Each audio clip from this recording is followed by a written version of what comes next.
We begin today the Gemara on Daf Mem Vav, one line down from the top of the Yamud, where it says Chutz min Hadam. So this goes back to the Mishnah on Daf Mem Hey Mid Beis, where it says that there are certain parts of the carbon that you're not going to be chayiv for pigul if you eat from them.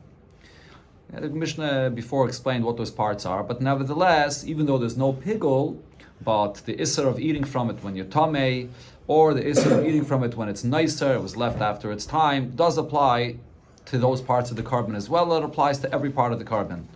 However, there's one exception. Chutz min hadam. The blood of the carbon, which is obviously forbidden to eat the blood because it's blood.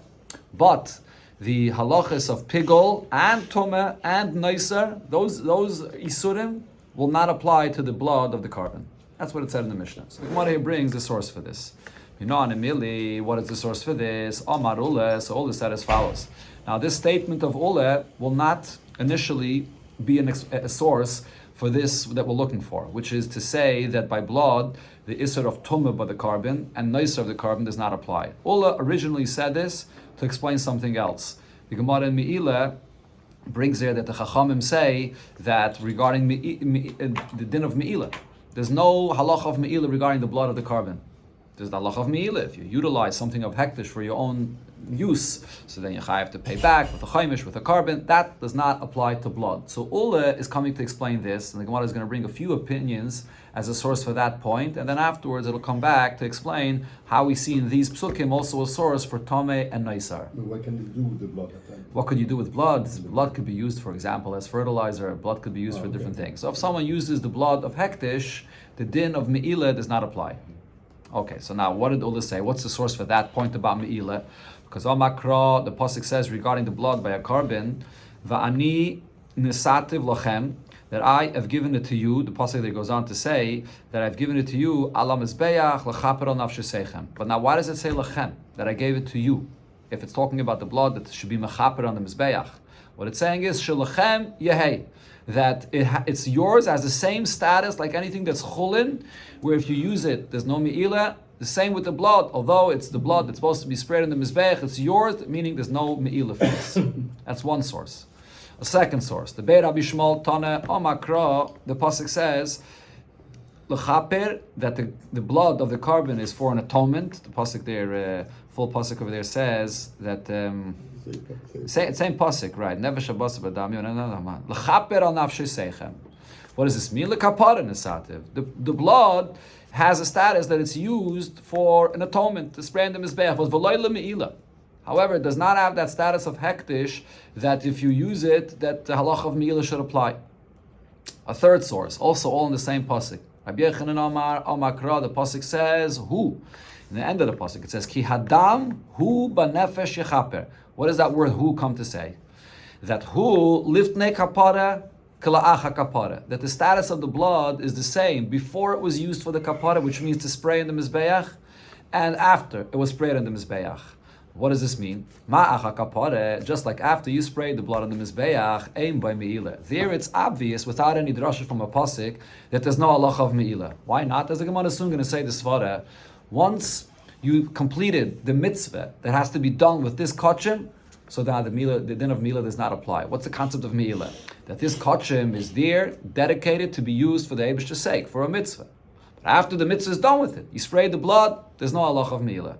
So therefore, this word who is saying that just like after the me'ila, after the kapara that is, there's no halacha of me'ila, aflufnei kapara, so too before the atonement. Before you spray the blood, aim by me'ila, there's no me'ila either. So that word who means it remains consistent. Who, it is what it is.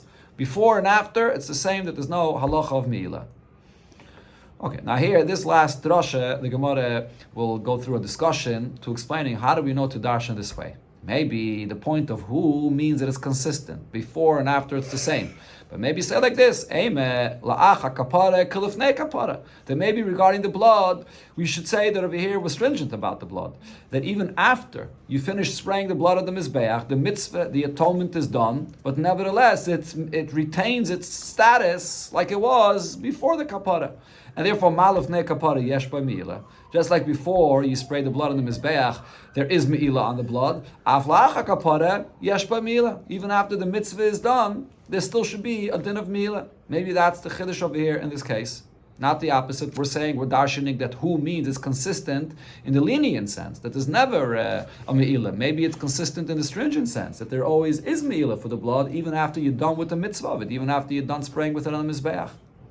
So the Gemara answer is that can't be, because we have the rule, we know by all karbanis and b'chlal, by anything that would be aser, b'hana, ein l'chad davar, there's nothing that we can point to, shenasis mitzvasai, that the mitzvah of it is done already, but umayilim by. And even after the mitzvah is done with it, me'ilah should still apply. There's no such thing. So therefore here you can't say that this is the drasha, that the blood afterwards, the me'ilah should still apply. So it has to be that the drasha is in the lenient sense, that even before, the me'ilah does not apply. That's the who. But is that really true? Do you never find that even after the mitzvah is done, the me'ilah would not apply? When it comes to removing the ashes of the mizbeach, what's the mitzvah of Trumas Hadeshen? You come in the morning to the mizbeach, and they would remove the ashes and place it on the mizrach of the kevesh, on the east from the ramp of the mizbeach, and that's where it would remain. And the pasuk there says, "V'samay eitzel mizbeach," which means it has to be placed there to be left there. You're not allowed to take it from there. You're not allowed to have any anah from it. It has to be kept there. So what you see here is, when you finish removing the ashes and you place it there on the side of the mizbeach, it's also to have an anah from it. It has to be kept there. It has to be left there until it disintegrates. It goes into the ground. So you see that the mitzvah is done, but there's still a isser of me'ilah. You're not allowed to use it. It's still asa b'hana. So I see that there is such a concept that after the mitzvah is done, the me'ilah applies. And says the Gemara, no, the reason you can't learn from there is because, we do see this concept, but mishum dahave trumas hadeshen ubigdei kohona shnei ksuv mabam kechad. You find it here by the trumas hadeshen, and one more case by the bigdei kohona of the kohen gadol on Yom Kippur. By the kohen gadol on Yom Kippur, after he completes the avodah with the garments that he uses for Yom Kippur, the pasuk over there says that what do you do with it? Lashon of the pasuk there is that he has to put it by the. It says over there, the lashon of the pasuk, v'samay, v'samay eitzel mizbeach. Second, no, that's been negated to the. That's been negated to the v'hinicham. That is okay. The Gemara brings soon v'hinicham sham, that he has to place his clothing there. After the kohen gadol uses his clothing on Yom Kippur, he has to leave it there, and he can't use it ever again. It's aser b'hana. So therefore, I see that's also another case where he completed the avodah, he completed the mitzvah, and he has to leave his garments there, never to be used again. So because these are shnei ksuvim abam ke'echad, the Torah is saying this point in these two places specifically. So that tells me that we have the rule b'chol shnei ksuvim abam ke'echad de melamdim. If the Torah repeats the same chiddush twice, it's saying it in order that you should know that it applies only there. These two are an exception, and you can't learn it from anywhere else. If the Torah intended to say this point and make it as a rule to learn to other places, so then it would say it once, and I could learn it to other places. It's saying it twice, so you should understand that it applies only there and nowhere else. Therefore, here regarding the blood, we have an option, two ways how to make this drasha of who. We know that it doesn't mean to say that it's saying this stringent way that even after you complete the kapara, it should still be aser. You can't learn from those two places. Adarabah, the Torah is saying it there, not to learn out to anywhere else. The Gemara, that this answer is not according to everybody, because hanichal rabbanim. This is a good answer according to the rabbanim. The Amri, they take say this point that v'nicham sham, the kohen gadol Yom Kippur, when he's done the avodah, what does it mean v'nicham sham? That he has to leave it there. Melamet shatunim geniza. That the clothing that he wore doing the avodah has to be left there and has to be it has to be buried or hidden. You can't have any anah from it. So I see this point that even after the mitzvah is done, it has to be left there. However, Abdaisa says that you're still allowed to use it. It's still allowed. You can use it for a kain, any kain hadiyat that wants to use the 4 garments that he has to wear. You can take from the 4 garments that the kohen gadol wore Yom Kippur. But what does the Torah mean by nicham sham? Shouldn't be used the following year. Yom Kippur, he has to have new white garments, new garments for the avodah. But the kain hadiyat could use it. It's still mutabah no. So what are you going to say? So you really have only one pasuk that's telling you this idea by Trumas Hadeshen that after the mitzvah is done, it's aser b'hana. So maybe we should learn from Trumas Hadeshen that applies by the blood as well. That even after the blood is sprayed in the mizbeach and the mitzvah is done, there still should be an isser of me'ilah.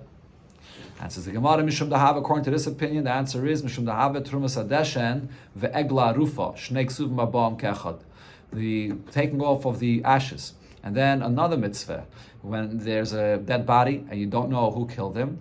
So what do? You bring the calf and you have to chop off its head, and that's the completion of the mitzvah. And what does it say there by the egla rufa? There it also says that the egla rufa has to be left over there, that you can't have any anah from it. It says va'arfai sham, and you learn from the sham take furasa, you have to bury it there, you're not allowed to have any anah from it. So the mitzvah is completed, and yet you see that even afterwards there's an isser anah.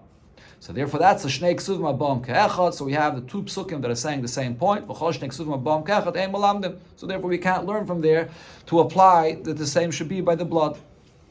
Okay, so now this is a good answer according to the opinion that says that once the Torah repeats something twice, you can't learn from there to any other place. But however, there's another opinion that says milamden, that you, even if the Torah says something twice, you still could use it as a source to learn out to other places. This is the opinion of Rabbi Yehuda that's brought in a lot of places in Shas. So if so, what's going to be your answer? How do you know over here from this drasha of who to say by the blood that even afterwards, that afterwards when the blood is already spared in the mizbeach, you can't have anah from it. Maybe it's coming to say that just like before you can't have anah, after the mitzvah is completed, you still can't have anah from it. Says the Gemara, according to this, we'll have to say the reason is because trei miuti ksivi. Regarding both of these cases that we just brought, the Torah says in language as an exclusion. Because hachak say regarding the egla arufa, the Torah uses the lashon egla ha'arufa. So it's saying only this agala with that hey ha'arufa, this one that you cut off the head, that's the one that has to be buried there, not any other one. And also ksiv, the v'hasam ksiv, and regarding the clothing of the kain that has to be placed and not to be used, the pasuk says, this pasuk v'samai. It's talking about the Trumas Hadeshin, regarding the ashes that you take off from the Mizbeach and it's placed on the side of the Mizbeach. The Torah says a lashon v'sam moi. It doesn't say v'sam. It could have said v'sam, you place v'sam oi, place it. This halacha that it has to be kept there and you can't have enough from it, that's only there, not anywhere else. That's how we know that this halacha, that is a concept of Isser Hana or Isser Me'ila after the mitzvah is complete, is only these two cases, but not anywhere else in the Torah. Okay, this is the completion of the sources regarding the blood of a carbon that there's no din of me'ilah on it. Okay, but now the Gemara comes back to the main point that we're looking for. How do I know regarding the blood of the carbon that there's also no isser of tamei and noiser as well? Just like there's no pigul, there's no din of tumah and noiser as well to be chayiv malchus on that and so on. Say the same thing by the Godim of the big that says he nicham sham. Yeah. Also, if that's the source, so they go, true. There was the machlokes here. So if that's according to the opinion of the Rabbanan, you're right. Yeah, you're right. But then you have, according to that opinion, you have three. Okay. That's not okay. Okay. Three. True. That's a problem, really. No. Three is even better. Three is even more of a reason why you can't learn out. The Gemara always says, even the Mandama that says that you can't learn out from you could learn out from two, but from three you definitely can't learn out. Okay, so now the Gemara says, "Klose kroi bedam lamali." So why do I need all these three sources to say that there's no me'ilah by blood? All three sources within the same pasuk, actually.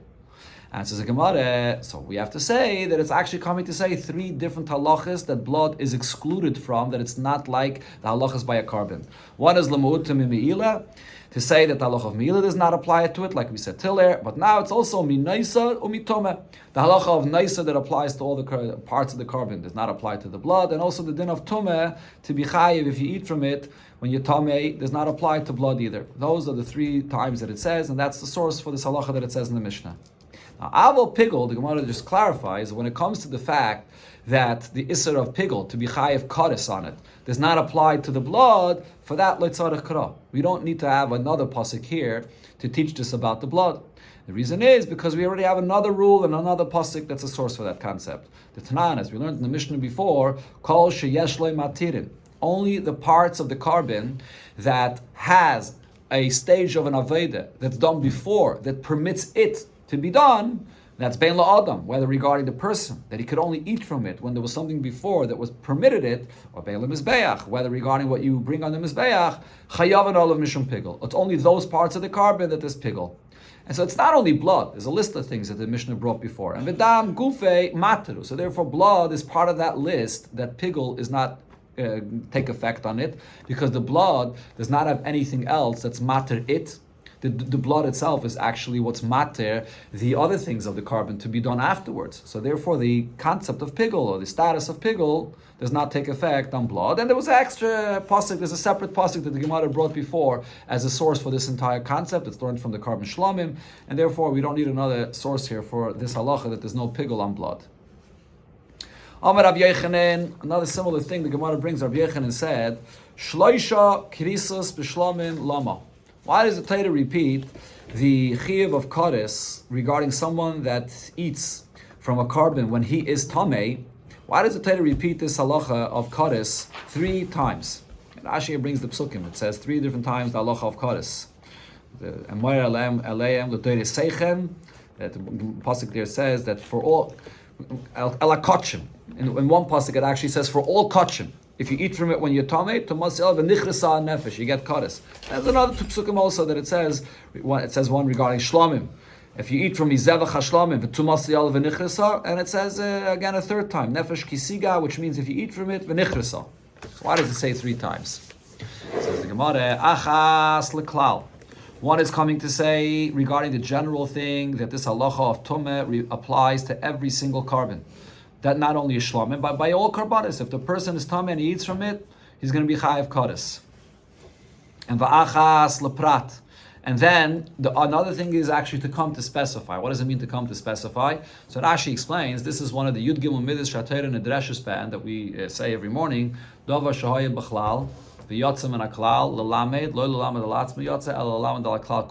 does that mean? If the Torah writes in one place a concept in the general sense, all inclusive, and then in a different place in Torah, it comes and takes it out of the klal. And it says that it applies to, it mentions and says it regarding a specific case, a specific detail. Then I say that prat comes to teach me a general thing regarding the whole story here. So over here as well. The Torah first says that the halacha of not to eat from kachim when you're tamei, it says it regarding all kachim. The second time the Torah writes it writes it regarding a prat, regarding carbon shlomim.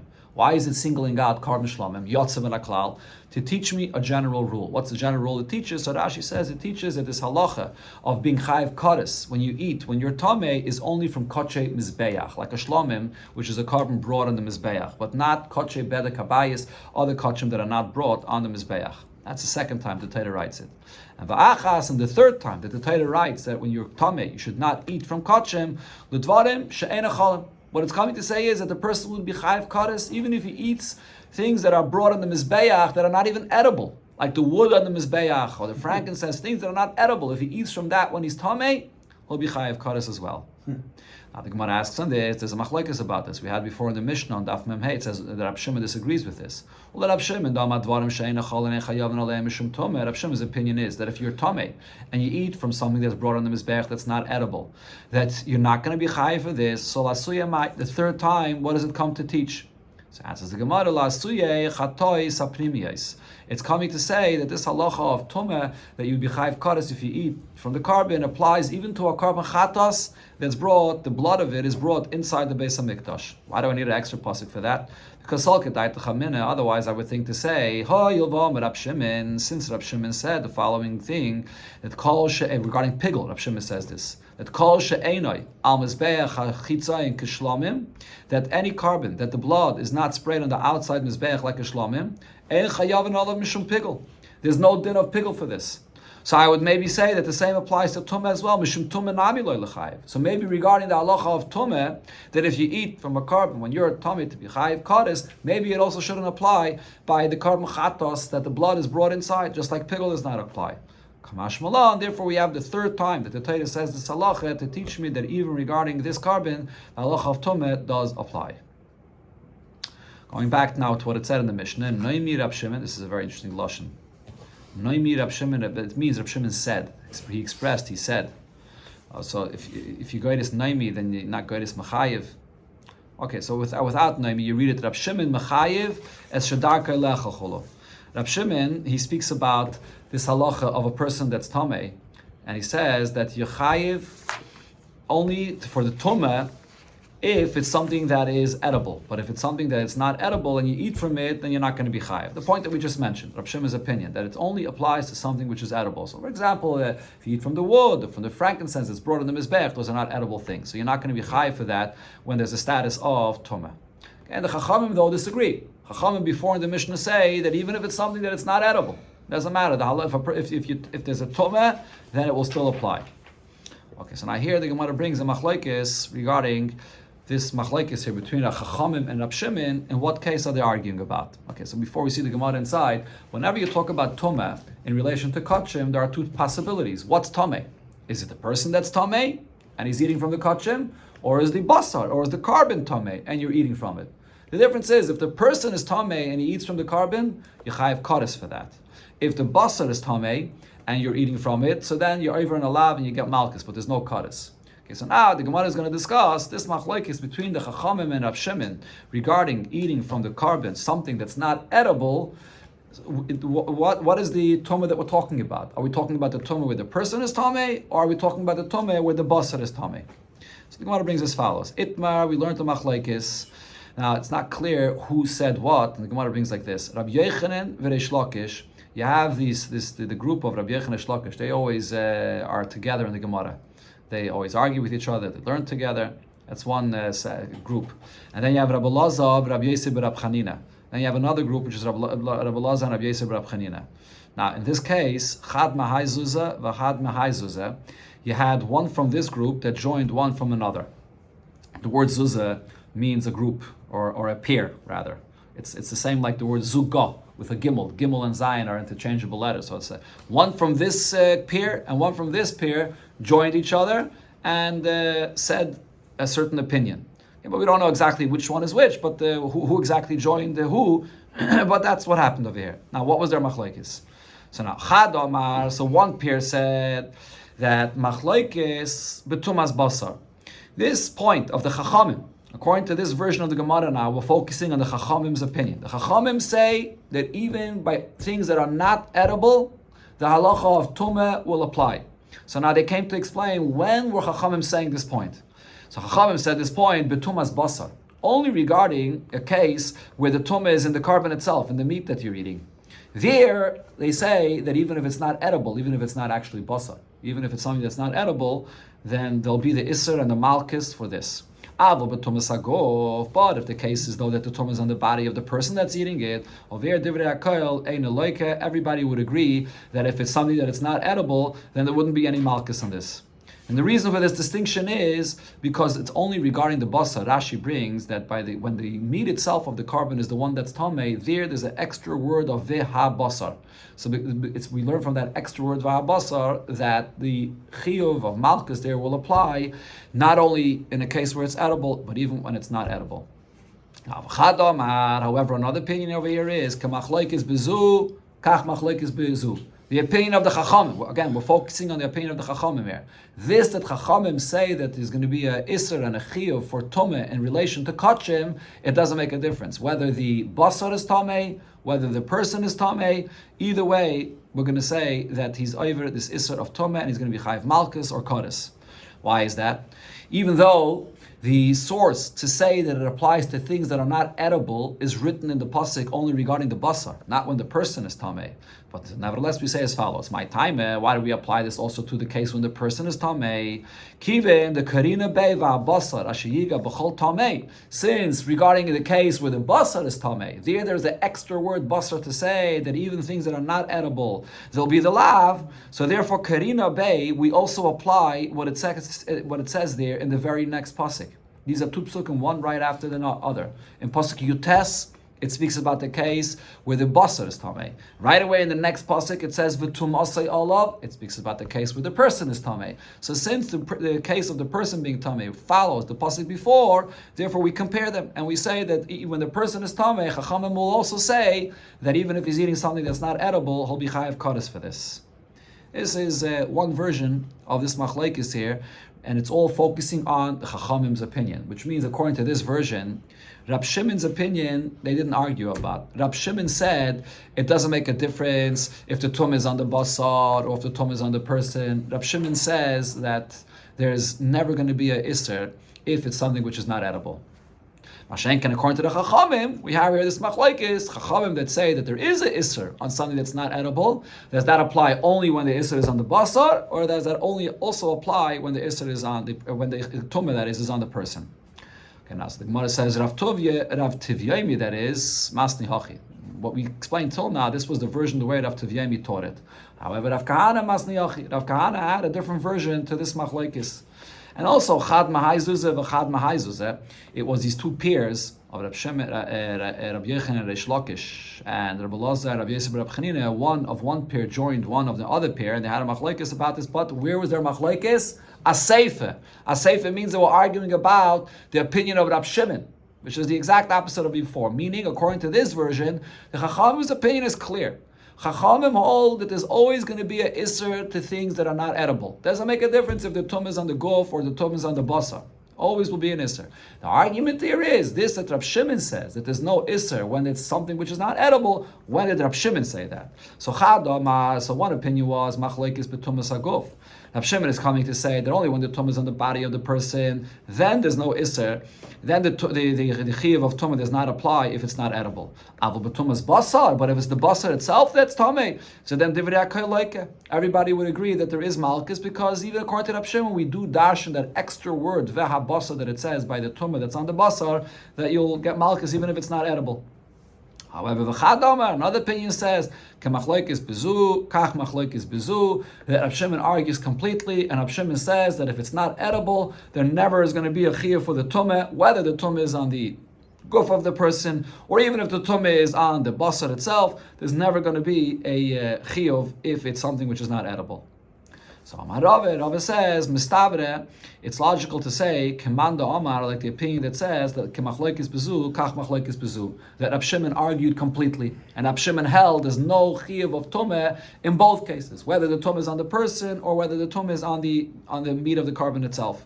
My time, why is this? Because kiven to loy kerinam bei v'tumasay olav v'nichrasa. Since regarding the tumah that's on the body of the person, there's no kaddish if he eats from something that's not edible. So therefore, I compare that the same will apply to the pasuk before. Loy kerinam bei v'abasal shiga b'chol tamei lo yachol. So what it says in the pasuk before, that if the basar is tamei, that you should get malchus, it doesn't apply if it's not edible. These two things are like I said, these two psukim say right near each other. So therefore, according to Rab Shimon, we compare them for the kula, to lenient, to say that if there's no kaddish, if it's not edible, when the tum is on the body, there's also no isser of lav and malchus when the tum is on the basar. That by both of them, and so therefore it's mistaver like this opinion. What asks in this, but we had the master said that this is the source of this whole Indian here. That, like I mentioned, there's an extra word v'habasar in the pasuk, and that extra word of basar is the source to say that even if you're eating from something which is not edible, like a piece of wood or frankincense, that you would be chayiv malchus of that as well. So why would Rab Shimon not hold of this drasha? So the Gemara says, Rab Shimon, when that drasha was brought, Rab Shimon didn't hold of it. L'psula ba'alma. That drasha was only said to say a different point, that the wood or the frankincense could become tamei. That itself is a chiddush. Usually, a log of wood. Could a log of wood be makabel tumah? The halacha regarding tumah is just a plain log of wood is not makabel tumah. In order for something to be makabel tumah, has to be a keli, has to be a vessel, has to be a certain material. Just a log of wood is not makabel tumah. So over here, the chiddush of what we're learning from Vahabasar is to say the very fact that this log of wood or the frankincense, which is not food is also always makabel tumah. But this is not food, and it's not even a keli. So the very fact that it's makabel tumah, that's the chiddush. The Gemara in other places calls this chibas hakaidish, that there's something unique by kachim, that even if it's not a keli, it's makabel tumah, and it's actually halacha midrabanan. It's not even min atayra b'chlal. This drasha that it says here that we learn it out from the extra word va'abasa is an asmachta. It's not a real source, but it's not coming to say that you would be chayiv malchus if you eat from it. It's only an asmachta regarding the very fact that it would become tamei. But regarding eating from it, Rab Shimon holds that, according to this opinion, that if it's something which is not edible, you never will be chayiv for this, whether you're tamei, whether the basar is tamei. Okay, now here we come actually to a completion of of a certain section of the Masechta where we were discussing the halachas of a carbon, all regarding the kinds of machshava that a person has when he brings a carbon. One of the major things that we discussed was pigel, the machshava, the wrong machshava that is going to eat it out of its time. Or the other machshavas we spoke about, out of its place, or for the wrong carbon, for the wrong owner. So to complete the whole Inyan, we have the Mishnah that says, what's the lachatchila way, what's the proper machshava the kain is supposed to have when he brings the carbon. When you bring a carbon, there should be 6 things that the kain should have in his mind when he brings the carbon. Or according to some opinions, this is something that you should verbalize as well. What are the 6 things? L'shem zevach, for the right carbon. So if he's bringing an ayla, it should be for the ayla. You shouldn't think that I'm bringing a shlamim now. That shouldn't be a shini kaidesh. You shouldn't think that for something else. L'shem zeveach, it should be for the person, for the owner that's bringing this carbon, not shini baila for someone else. L'shem Hashem, he's bringing it for the name of Hashem. L'shem ishim, he's bringing it to be burnt. He's bringing it in order for it to be burnt on the Mizbeach. L'shem reyach, he's bringing it for the aroma that comes from this, that it's burnt on the Mizbeach. The Gemara will explain what all these things mean. L'shem nichayach, he's bringing it that it should be a pleasure for Hashem, that marti v'naser etzaini, that's the nachas ruach lefanai. And also, there's an additional thing, v'achates v'ha'asham, if you bring a carbon chates and asham, which is brought for an atonement, for an aveda, l'shem chet, it should be brought with that machshaveh to atone for this aveda. So now, all these things that the Mishnah just said here is all lechatchila. B'diavad, if you didn't have the kavanah, if the kain brings it stam without any kavanah, the carbon is kosher. But lechatchila, this is the machshava, or maybe even the dibur, that you should verbalize what the carbon is being brought for. Rabbi Yossi argues and says, Af mi shaloi haya b'libo l'shem echad mikol elu, even someone that didn't have in his heart any of these thoughts, the 6 points here about what a carbon is for, kosher.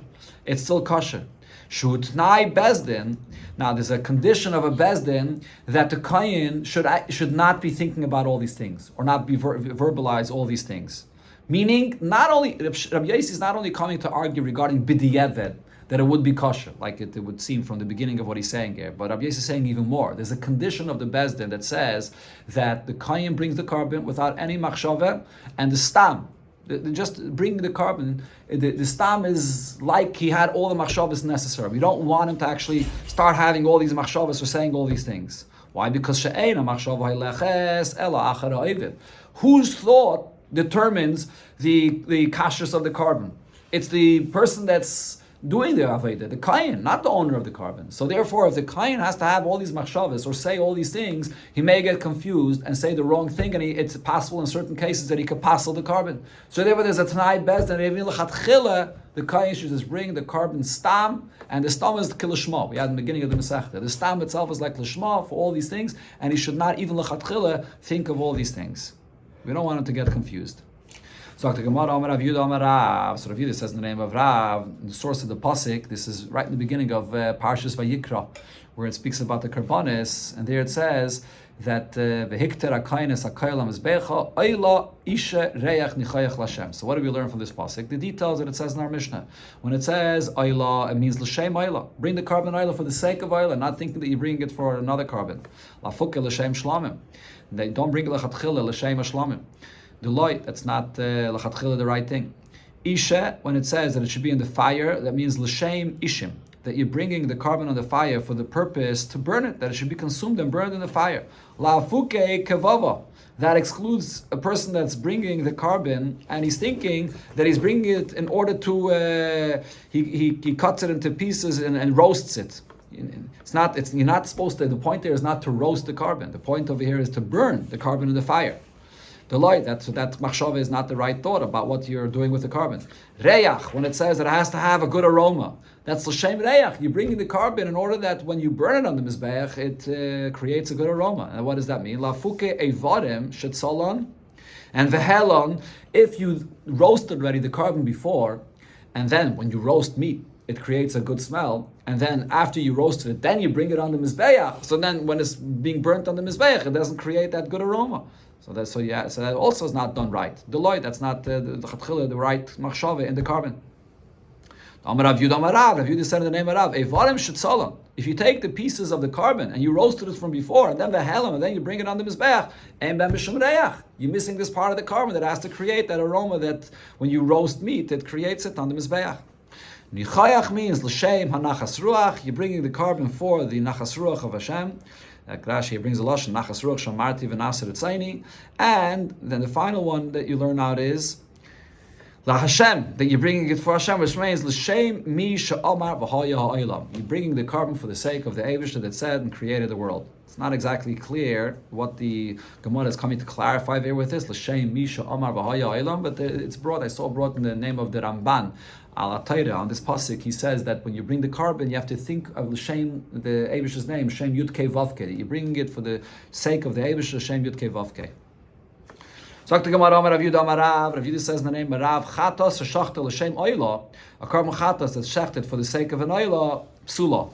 Then it'll be possible. This is the halacha that we learned all the way in the beginning of the Masechta, that this applies by a chatos, by a chatos and a Pesach. If you shechted l'shem a different carbon, it becomes possible. It doesn't apply by all other karbanis, but by a chatos, the Gemara brought before the drashas that is the case. Now, however, l'shem chulin, if you shecht a carbon chatos, not l'shem a different carbon, but for just you're shechting it as if it's just a plain animal of chulin, then ksheira, that machshava is going to be kosher. This piece of Gemara here, we already had this in the beginning of the Masechta. The point of here is mina machriv ba, meaning if you're bringing a carbon and you're thinking that it's a different carbon, that kind of machshava will pass. But if you're thinking that it's not a carbon at all, you're just thinking that it's chulin, that kind of machshava is not in the same category of the carbon that you're bringing now. It's going to be kosher. Says Rav Elazar, what's the reason? My time at the Rav, because the pasuk says that you should have the right thought regarding the chatos and v'loy yichalalu as koche b'nei Yisrael. So what does this mean? Koche mechalalim kochim. From here we learn out that don't have something else desecrate this carbon. But what is that? Only other kochim.